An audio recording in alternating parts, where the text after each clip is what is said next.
Please take it away, Archie. Thanks, Chris.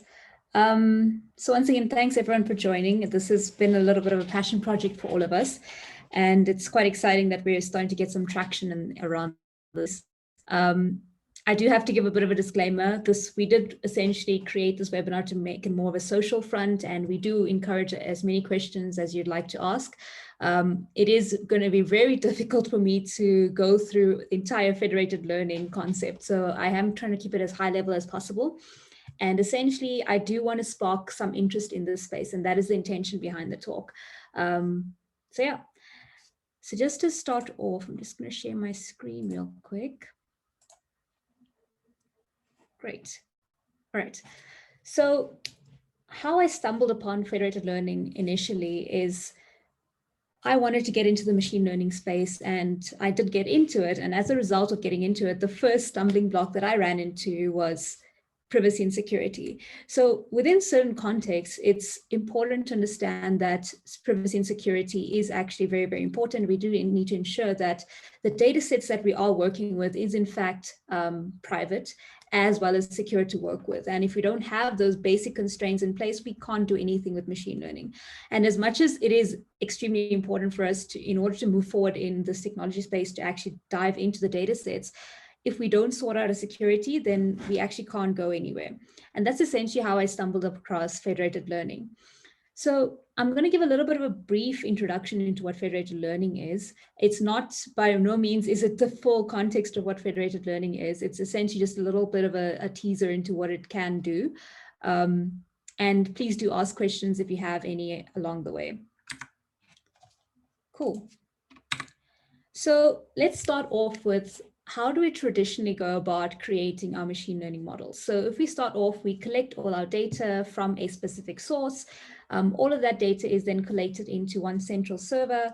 From there, we create our models by utilizing our traditional methodologies of feature engineering, etc. And from there on, we build our models, correct? So with federated learning, we're kind of going to be flipping the approach now, because what we've realized is it's actually not feasible to get all our data sets into one central repository and ensure that we have all the information in this co-located infrastructure to ensure that we can get a fully trained model. So the approach that federated learning takes is we allow people to keep their data sets where it is originally, so in their distributed manners. And then from there on, we actually tackle and we send the model to this distributed data set as opposed to reversing the approach. And that's in a very, very high nutshell what federated learning does. It takes our traditional machine learning approach, which is collating all our data sets into one central server, and we reverse that approach by now keeping the data sets where they are currently and getting our models to train in these disparate data sets to ensure that all the privacy and security measures are maintained. Something I do have to mention as part of this approach is, by keeping data sets at their disparate locations, we're actually facilitating people to have full ownership of their data.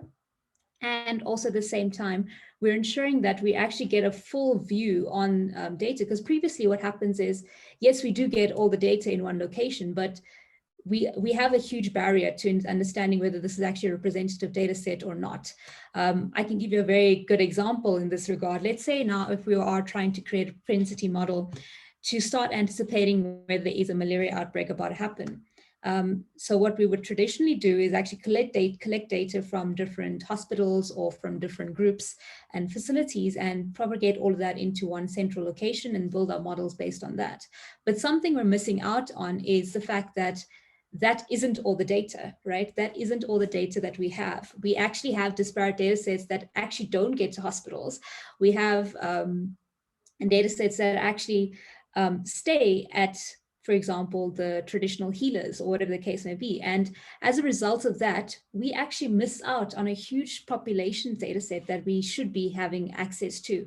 Now, with introducing something like federated learning into our construct, what we're doing is we're actually enabling ourselves to get access to these data sets that weren't previously available to us, and still maintaining the security behind all of this. So just very high level, I have a bit of a diagram here just to showcase the differences that we have in the traditional approaches. So we have our, like, as I mentioned before, we have our centralized machine learning model where we actually collect all the data, centralize all the data into one data source, train our data within that area, create a machine learning model within that same context, and then create endpoints that other people may consume from there. That's our traditional centralized machine learning approach. Now, there has been variances on this, and something like distributed on-site learning has been introduced, which is essentially being able to train data sets in disparate locations and then utilizing parallel processing to ensure that we actually pull all the data at the same time. The problem we have here is as great as it is to keep our data in disparate data sets, and we can actually still train the models accordingly, the problem we have is it's actually almost impossible to ensure that we have parallel training. So if we're to look at the diagram, you see the data that is sitting on the laptop, the data that is sitting on your phone, and the data that is sitting in the car is all trained individually, but being able to bring them all into one collated location is very, very difficult. And essentially the approach with distributed on-site learning is you actually train each thing parallel and then essentially bring them all into one centralized location. And it doesn't necessarily work as great. So that's essentially where the evolution of federated learning came into the mix, because now what we're doing is we're training each of the different data sets in disparate data sets. But what we're doing is we're actually taking the model that has been built in those disparate data sets and propagating that into an aggregated machine learning model. So now the benefit of this is not only do we have all the information from the disparate data sets, but we also now have the actual the insights and the knowledge coming from these disparate data sets in a heterogeneous manner.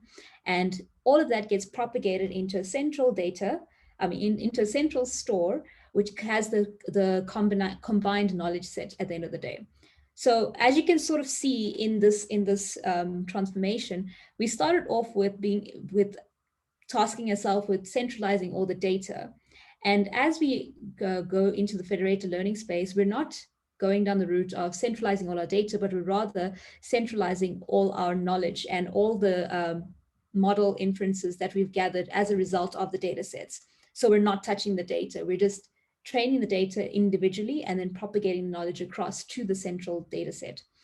So that's essentially what federated learning is in a very, very high level nutshell. There's obviously a lot of concepts that go with as a result of taking this into practice. For example, I mean, the biggest question is, how do you know that the different models that you've trained can actually aggregate into one custom model? Like, how does that whole concept work? So there is a lot more detail I can get into, and I'm hoping in the breakout sessions we have a bit later, we can get into that level of detail. It's actually extremely interesting because as simple as it is, it's not just a matter of updating parameters and then creating a final end state model. There is quite a lot of work that goes into aggregating those models in the end of the day. So now that I've kind of gone over the high level view as to what it is that federated learning is and how that's different from our traditional machine learning approach, one of the things I have to speak about is the advantage, and I'll go into the disadvantage as well. But one of the advantages is we actually have smarter models. Like I mentioned in my previous example, if we want to start predicting malaria outbreaks in a specific area, by having more inclusive data sets across the domain, irrespective of whether privacy is a concern or whether reach is a concern, we now have smarter models because we actually are contextualizing all the information that's coming in. So that actually helps us to create better models. There is a lower latency. Now, this might seem a bit weird, because how do you have lower latency when you actually have individual models that are training and then you're propagating all of that up into the central model? So the reason why there is lower latency is because we're not, a lot of the effort isn't put into building data pipelines and creating streaming interfaces and propagating all the data into a central store.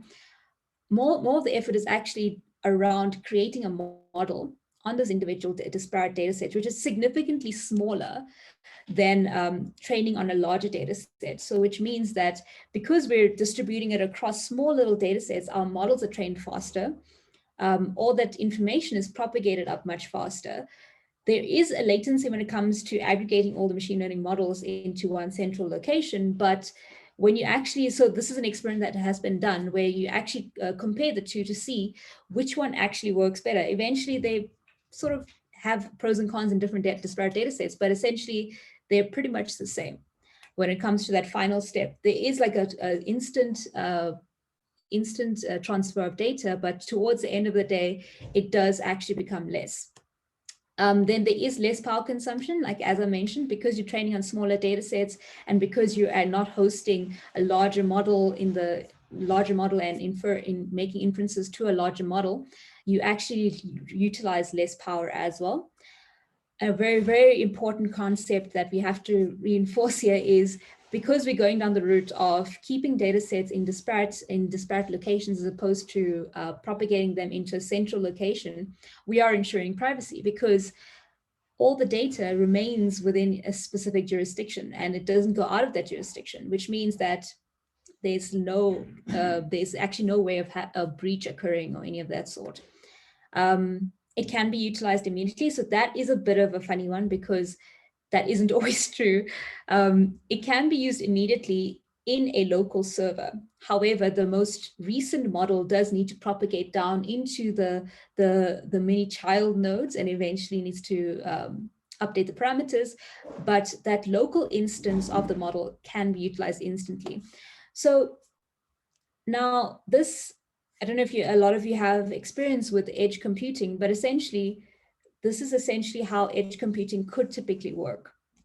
So edge computing is where you actually create model inferences on your edge devices. So for example, on your cell phone or on cameras or whatever the case may be, you actually instantly create those inferences. Now with having federated learning introduced into this concept, what you're doing is you're actually creating these local models on the edge with privacy installed as well. So those are some of the advantages. I'm going to go into a little bit more of the disadvantages as well. So something that we have with our typical machine learning life cycle and our federated learning life cycle, like I've mentioned, the latency is less, but in the federated learning concept, so there's a difference here between latency and throughput, and I just need to explain that concept a little bit more in detail. Latency is the approach when something does take long to propagate to a model. And that's what, in this particular instance, we're referring to the data that is propagating at a later stage through the model. So once the inferences have been propagated into your final cloud storage, to actually propagate that down to your children nodes, there is a high latency involved there.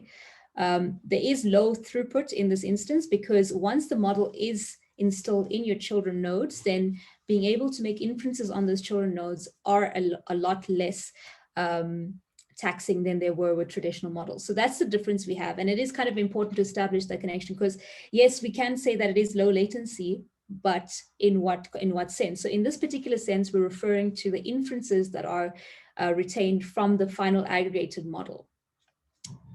Now, with regards to the data itself, so now this is essentially where the data resides. So the data we're training the models on. As you know, with federated learning, everything is across distributed data sets. So in a bunch of different devices, and they are traditionally very heterogeneous. They have different shapes and sizes and not necessarily the same schema. So there is a lot less work that is needed to be done to train models because you only have to worry about one specific type of data set. Whereas in the typical learning cycle, in the typical machine learning life cycle, you have a centralized server that has all this data accumulated. A lot of work is done, and if there's any data engineers on the call, they would know or data scientists, a lot of work is done to ensure that all of that is homogeneous and consistent across the board, and that takes a lot of work. That takes a lot of work to ensure that all that data is actually standardized, and because that data is standardized, you get the ability to train all of that on that homogeneous data set, which makes it less taxing to train the model and eventually propagate the knowledge across. So there is pros and cons to this approach. So now that I've given you a little bit of it, and this is very, very high level, we can go into more detail in the breakout sessions, but now that I've given you a high level as to understanding the advantages, disadvantages of federated learning and how it typically works in comparison to the traditional machine learning lifecycle, a very interesting way of thinking about this is, I'm sure a lot of you are familiar with your Gboard, which is your Google keyboard, and that actually uses federated learning. So essentially how that works, if you can look in the diagram that we have here, each keyboard on your device is trained according to your typing patterns. And once all of that is trained according to your typing patterns, so for example, some people swipe across the screen, some people tick, tick, tick on the screen. So some people are fast, some people are slow. And then based on that, you get recommendations on as to what words you want to type out, or based off your general text that you do, how you speak, all of that is being trained locally on your device. So now something that the Gboard does that we're not aware of it, but they actually utilize federated learning to ensure that all that information that is trained on disparate mobile devices is in fact propagated into a central model at the end of the day. And the benefit of this is if there are people who have a similar profile to you, for example, let's say now there's someone that is the same age as me or someone that has similar interests to me, they would also benefit from the training that I've done on my Gboard keyboard. So now someone else that has a similar sort of profile to me does not have to train their keyboard to do exactly what it is that they would typically want to do. I mean, this is obviously generalizing it, but it's quite sad, but it's true. And traditionally that does happen where the general models do end up working. And because these general models end up working, we actually have a better user experience at the end of the day. So the reason I brought this specific example with the Gboard is, now let's shape that into a healthcare context, right? Let's shape that into a healthcare context where we say that we know that we have individuals who have specific health issues that have been recorded for their specific profile. So let's say they are traditionally extremely active.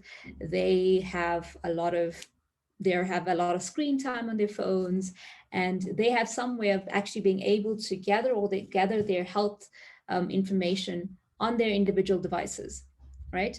And we've got a typical example of this, like carrying our Fitbit on us is our individual device that collects all our health information. And so each person has their own individual data sets. Now, what if we are able to now, similar to how Gboard trains their keyboards on individual devices, we can train health models. I'm calling it health models because this can be anything at this particular instance.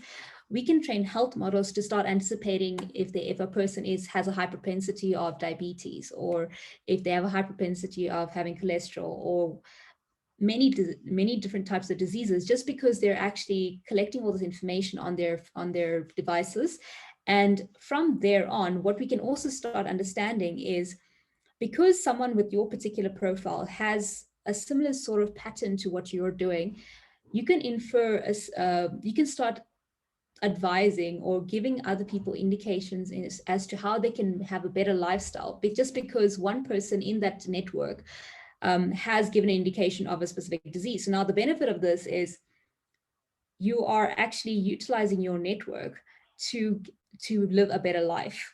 And that comes down to having your data sets sitting on one device and having models that are trained to understand your patterns and infer specific diseases as a result of that. Now, traditionally, we're not allowed to do this. Reason: security, privacy. People don't want to let go of their health data because it's mine. Why do I want anyone to look at my healthcare information? It's personal. But at the same time, by keeping your healthcare information to yourself, you're also preventing someone else that has a propensity for a specific disease to not be informed. And yes, we have doctors that can actually help us, but doctors also have a small set of patients, and they don't necessarily have the full visibility that big data could potentially have in this particular instance. And as a result of that, we can actually now start utilizing our little devices to start assisting doctors in understanding if there is potentially an outbreak in the area, or if there is a specific demographic that is propensity to a specific type of disease, all because now security and our privacy is in fact catered for. So yeah, now that I've given you a brief introduction into how this could actually assist in the healthcare space, I'm going to go into a little bit more detail in how we can actually utilize this within the hospital construct. This is just an example. We can really take this into whatever regard we want to, and I'm open to any sort of questions that we have as a result of this. But I can just speak into in the healthcare section. So what I have on the screen at the moment is how you could typically utilize the hospital network to start having these sort of model aggregations to benefit your patients in the long run. So as you can see on the screen, we have 4 different hospitals. Each of them can consist of different types of information. You could potentially have neuro in one area. You could have lung disease in one area. You could have, there's different types of hospitals and different departments within these hospitals. But the reality is there's so much data. There is so much data, and it becomes very difficult to start understanding patterns in these different disparate hospitals. And on top of that, if we're to slap the security constraints of not being able to share data between these different hospitals, we'll never be able to understand any sort of patterns. So what we do in this particular instance is, cool, we have a problem with sharing data, not a problem. What we do is we can train a model on these distributed data sets. Once we've trained a model in these distributed data sets, we have a central model store, right? So we have the central model store that actually propagates all these different models together, aggregates the learnings. Eventually, over time, the model becomes more and more accurate as a result of this aggregated function. And I'm going through this in very high level. There's a lot more to this. Once everything is aggregated into this central store, all the different hospitals have access to this information. So now what you can do is, let's say now we're starting to find patterns between people who have neurological disorders and lung disease disorders around the same time. You can sort of attribute that to a specific disease outbreak or in a specific area, just because you're able to pass on the patterns, just because you're able to actually transmit the different types of patterns that you're picking up in your database. And that becomes very, very beneficial for not just one hospital, but all the different hospitals, because now they have all the different data sets that they've gathered and all the different patterns they've gathered from their data sets, all consolidated into one location. And that's the real power of this, because we don't have to worry about security and privacy, but our hospitals can still benefit from collecting all these disparate data sets and training models on them at the same time. This is just another little bit more detail into how you can actually potentially put together a federated workflow. So as you can see, each hospital A, B, and C have their own private and secure data store. This private and secure data store has a local AI model that is trained according to their specific features. And this is actually a very tricky component, because how do you know which features are important to you or not? And this is essentially where you need to actually start. You get different type of approaches. You get the model-centric approach and you get the network-centric approach, where in your network-centric approach, if you want another hospital or you want another disparate data set to include a specific feature, you can actually request that. And once you do request that, you can actually train a better model for your use. But that's just a little bit like too much detail at this point. But there is different ways of doing it. So as I mentioned, you train these disparate local AI models, and eventually you have a central place, as you can see in the diagram, where everything just kind of consolidates together, and the different patterns start benefiting from each other, and they start creating a mega model at the end of the day. And that's it. That's how you have your federated learning model to be utilized in a hospital network without having to worry about security or privacy at the end of the day. Yeah, so something this is like right towards the end of my talk, but something I'm going to go into a little bit more detail is just to understand how we can utilize this. And like I've mentioned, we can actually consolidate different AI models, and that eventually propagates into a central location. But something we could do that is a little bit extra than all of this is you can also pick specific, which I kind of spoke to very, very briefly around network-centric modeling, but you can also pick specific hospitals that you want to bring into the central network. So essentially what you'd do is you'd say, cool, I want my hospital A and hospital B to merge their models together, and I want to see if I can find a pattern in this specific instance. I don't want C and D included in this particular situation, because for my specific need, I need A and B, and that's it. So you can actually have the ability to cross consolidate all these different models, and you can pick and choose which one you want. You could even decide that you want one feature from model C and one feature from model A. And so you can get very, very creative with how you create these central models. Another thing you can do is once you do have these models, you might find that you don't necessarily want to actually pull through all the information that has been provided to you. You want only certain parameters to be included into your model. You have complete control over that as well, because you can say that, okay, I don't want to update all my parameters from hospital A. I want to only include hospital B's parameters because that is the cardiac surgeon ward, and I want to include that portion only. So you have ability to do that as well by utilizing this approach. And then another very, very important concept is the peer-to-peer learning, because now, and this is essentially where you kind of dive into a little bit of the reinforcement learning side of things, because now you can also propagate policies from one hospital to another. So if you have a reinforcement learning model sitting at a specific hospital that is trained to do, I don't know, let's go completely AWOL and say, let's say surgery. And you want to propagate those learnings from one policy to from one hospital to another hospital. You can use the same sort of approach, because all you need to do now is you propagate policies across. And when you propagate these policies across, you actually gain all the rewards and all the negative feedback that is necessary. So that way, all the learnings you've learned in hospital A can be efficiently transferred over to hospital B without actually getting hospital B to go through a similar sort of approach.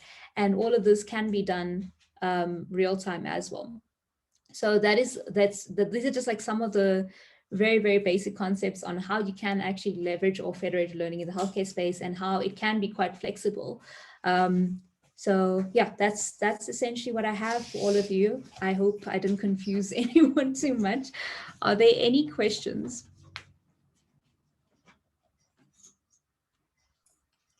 Oh, I see there's some questions here in the chat. Cool, yeah, thanks, Archie.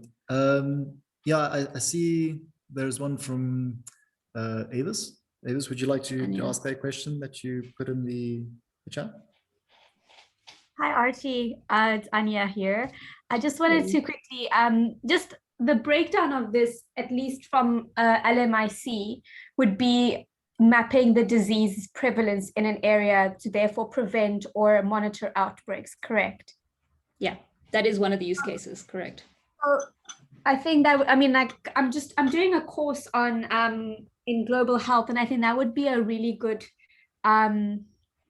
like in terms of a perspective from the global health. I think that's something that we can try and integrate as well, because that would be very prevalent, especially for like attaining the sustainable development goals and research within academia.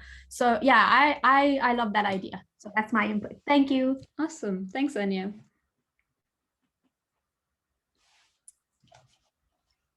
Brad, would you like to ask your question there? Ooh, sure. So firstly, thank you, Archie. I just wanted to ask about how the other counter to federated learning is something like differential privacy, where you have homomorphic encryption for and learn on the encrypted version. I mean, that sort of seems to counter a lot of the benefits of federated learning in that you can stockpile large amounts of central data without necessarily divulging a lot of that information. How do you find that the two differ, and where do you think that the use cases may make you select federated learning over something like differential privacy? That's a very good question, Brad. So what I've found, and this is very limited experience, but what I've found is, especially with homomorphic encryption, it becomes very difficult to incorporate the whole distributed learning approach, because really as it is, you're working with heterogeneous data sets. So when you include the factor of adding encryption to the mix, it becomes very, very difficult to aggregate all those learnings into the mix, into the final model state. So I think the benefit of using homomorphic encryption might be somewhere in, let's say if we want to have something like very highly sensitive data where we can't actually utilize anything, even within the local infrastructure, then I think that we don't have a choice but to go down that route. But in the instance where you can avoid it and you can actually train models on a local server, then in that case, then federated learning approach. But that's just the experience I've seen. It becomes very difficult to aggregate all those learnings into your final state when you have homomorphic encryption on your initial local data sets. Hope that answers your question.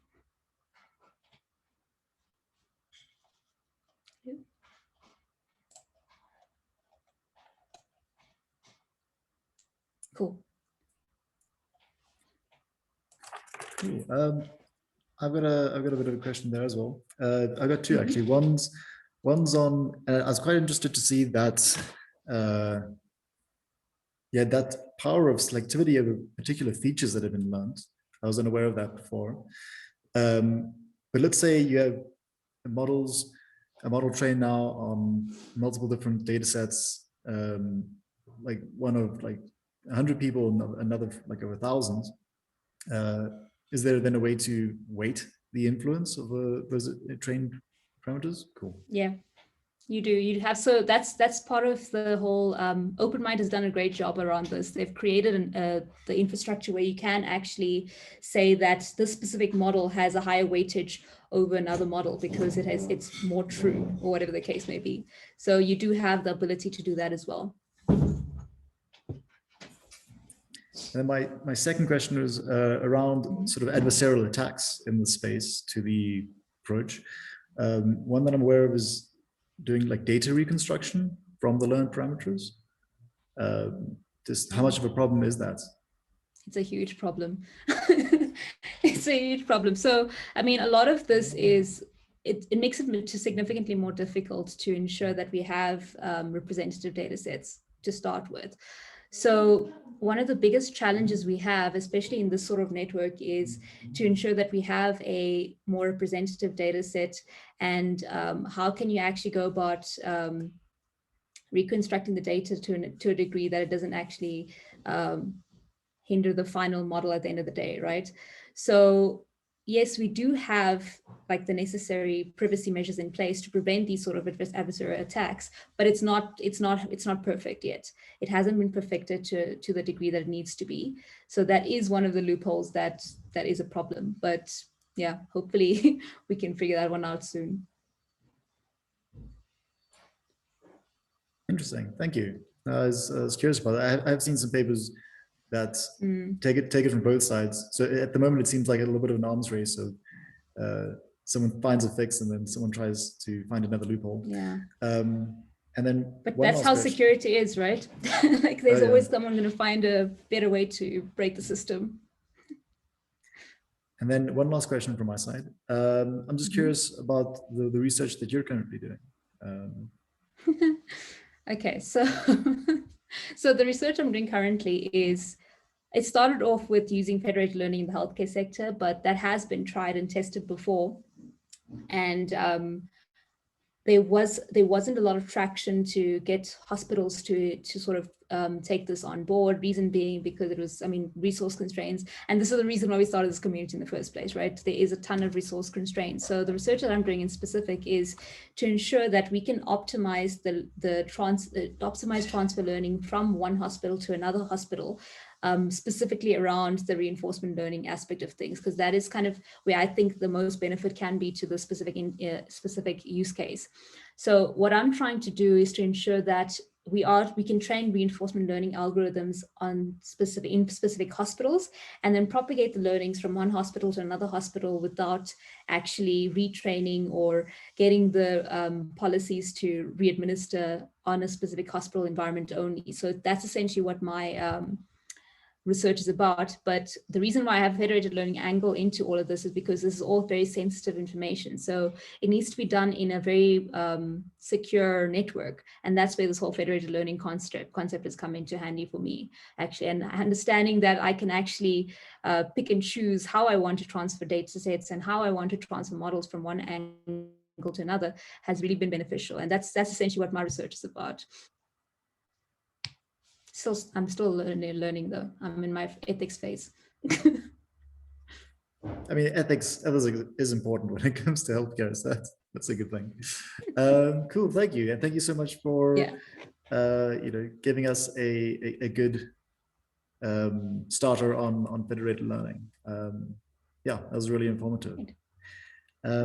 Cool. So for the rest of the evening, I know we're running a little bit late. I guess that's to be anticipated.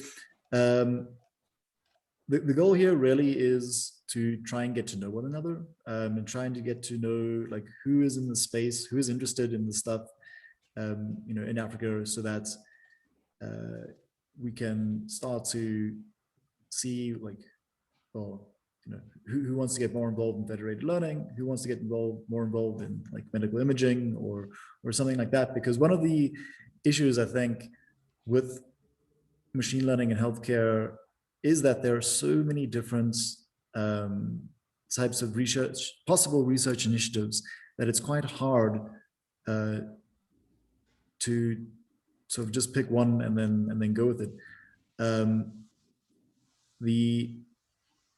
The initiative that I'm just going to use the Masekane group as an example, sort of rallied around was for machine translation. Now, while I don't think there's a single universal task like that for machine learning healthcare, I do think there are particular larger spaces of interest. So the discussion, like breakaway groups that we're gonna like break into now, are just 3 suggestions. If at any point anyone wants to talk about some other topic, or we just need to suggest it, and the next time we meet, we'll make sure that's available. But yeah, so I'm going to encourage everyone just to like get to know people who are interested in similar things, and then hopefully we can use that as a first step towards putting together like some real like research initiatives, and under that some projects that have like some kind of deliverables, I guess, because at the end of the day, one of the dreams for this community is for us to go ahead and write collaborative papers. So have that on your mind as you chat. And yeah, I'm going to open the rooms, and you guys will be free to move between them. I'll leave these rooms open for the next like 15 to 20 minutes. And then after that, we'll just have like randomized breakout rooms, which is kind of just like a stochastic way to say, get to know this person now if you like. But again, you'll be able to move freely between the rooms. So yeah, sure. Let me open them up, and they have lost their names. So let me just quickly rename them. While I'm doing this, is there anything else that anyone wants to bring up before we break away, or want to chat about as like a group? Chris, hi Chris. So I'm looking at the chat, and there was a question from Anya that we haven't addressed as yet. Maybe we could discuss that a little bit. So this is actually one of the things that we spoke about when we were first starting this community about, yes, it's cool to come up with these solutions, but how do we actually implement them? And the first step, I think, and we don't have a solution for that as yet, but that's really one of the other main focuses of this community, is to get the right, the key stakeholders in these different places like hospitals, clinics, and get them into this group, speak to them, find out what the real problems are, like you mentioned, being short-staffed, resource limited, and trying to come up with the solution around that. So it is writing these research papers, but also a little bit more than that.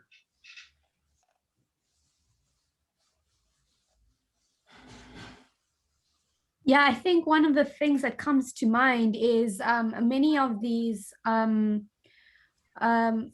processes, or I mean, I know in America, for example, they have a system very similar to this called Epic. And there's many other competitive types or competitive companies that have the same idea or the same process. But then I guess it's just something that's different when it comes to implementing something in a country that has like very low resources versus working with a community that already has systems that can like just be bettered. Because I feel like with this, we're going to have to start literally from the ground, like to build the resources, to build the training, to build the just everything. So it's just something to just keep in mind, I suppose. And that's a very valuable point as well, Anya. Like that is the intention of starting this community as well, is we as ML practitioners and being in the tech space, we want to solve problems. And you know, we are in the African domain at the end of the day, and we've actually had to solve problems with resource constraints in the past. But just because the medical sector does have resource constraints doesn't mean that we won't necessarily be able to solve the problems. But we need a starting point. We need a starting point to start understanding what those problems are, so we can actually build effectively for the constraints we have. So yeah, that is also one of the initiatives one of the thoughts we had while trying to create this community.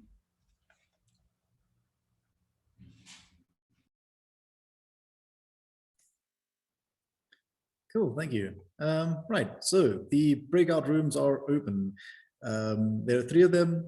If none of the topics appeal to you, pick one at random and I guess have a chat. Otherwise, I will stay in this room just to make sure everyone knows what's up. Cool, see you in a bit.